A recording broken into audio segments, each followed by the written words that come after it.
Yo, Lester here. So today, pupunta kami sa isang client presentation. We will be presenting our solution sa manufacturing business. One of the major activity that you'll always do if you're in this business is presenting your solution to a client. By solution, they have an existing problem that a technology can fix, then we try and do that. Now, this require us to travel.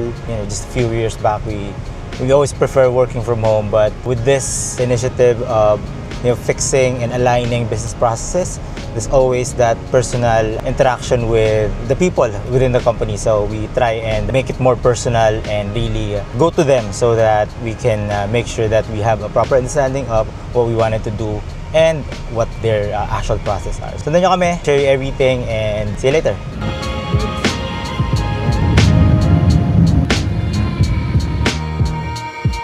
Today, demo na namin sa inyo yung what we already understand and can show based dun sa mga previous meetings dun sa binubuo nating HRIS. To start up, so yung company po namin, it's called Flyhive Digital.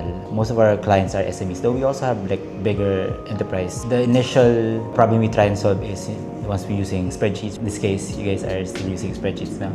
And sometimes yung too expensive na mga enterprise softwares. So we make it modular. Later on, I'll explain further what we mean by modular.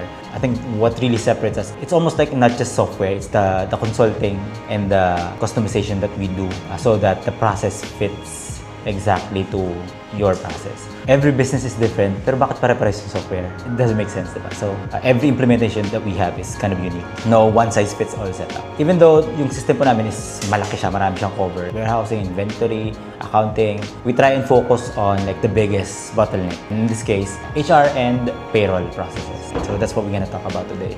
So we start small, and then as it grows, we try and fit that into one system actually. So instead of, let's say, okay, kailangan nyo different accounting, we'll buy another software.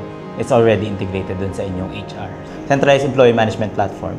So all your employees, whether permanent, whether contractual, whether day-to-day, whether they're new, old, even the ones that are inactive, you can put all of them there. Employee records, payroll attendance, and compliance. Ensures data accurate. Most importantly, reduce manual work and improves efficiency.